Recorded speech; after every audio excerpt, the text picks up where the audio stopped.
All right, now we're doing the male reproductive. You can see the sacrum and the coccyx is posteriorly. So this is the rectum. This right here is the urinary bladder. Now we're going to talk about the prostate gland, which is here. This is the seminal vesicle, which is missing a piece. This right here is the ductus deferens. Nope, this is the ureter and this is the ductus deferens. So the ureter is coming from the kidneys to drain urine. That's the ureter going to the urinary bladder. This tube right here that's going to go behind and connect with the seminal vesicle is called the ductus deferens or the vas deferens. On the front here, this is called the spermatic cord, which has basically veins and arteries. And this right here is called the epididymis. You have your testes. On the outside, you have your scrotum. This is the penis. This is called the glans penis. And then the opening is called the external urethral orifice.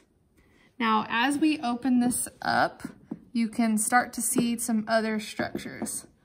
When we look at the inside of the penis, we have two erectile tissues that we talk about. The erectile tissue right here is called corpus cavernosum. I always thought that these look like little caves, so these are really large cavities that fill up with blood during an erection. And then surrounding the urethra is erectile tissue called the corpus spongiosum, and it looks sponge-like. Now, the swollen portion of the corpus spongiosum would be the glans penis, which will be tagged on the outside here because this is the corpus spongiosum. Now, the urethra, when we talk about the male urethra, it does drain the urinary bladder of urine. So the first part of the urethra on a male is called the prostatic urethra.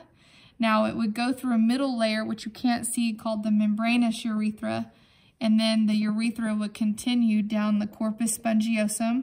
So this is called the spongy urethra, and then your external urethral orifice. Now, when looking at this picture, this right here is the prostate gland, which is this here and here. And when we look at this, this is part of your your seminal vesicle. Now, when your seminal vesicle and your vas deferens or ductus deferens comes together, I'm going to turn this over. When these two meet, your ductus deferens and your seminal vesicle meet, this is called the ejaculatory duct. So this is where sperm would travel and be ejaculated into the urethra. So something that's special about the male is the urethra is used not only for semen, but also urine. So the ejaculatory duct is where sperm enters into the prostatic urethra.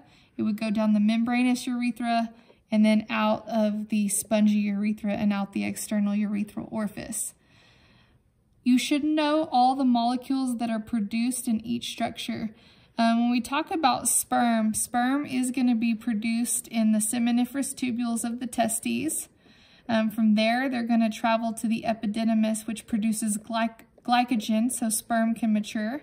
Sperm can exit the epididymis through the ductus deferens, which travels up the spermatic cord with the blood vessels. So you say sperm travels up the ductus deferens. From here, the ductus deferens is going to meet with the seminal vesicles to form the ejaculatory duct. Now, most fluid, which is ejaculated with sperm, is going to come from the seminal vesicle. The seminal vesicle is a gland that produces fructose to give energy to sperm. It produces an alkaline fluid, and it also is going to produce prostaglandins. Now, the prostate gland, on the other hand, when you talk about the prostate, it always produces a milky alkaline fluid.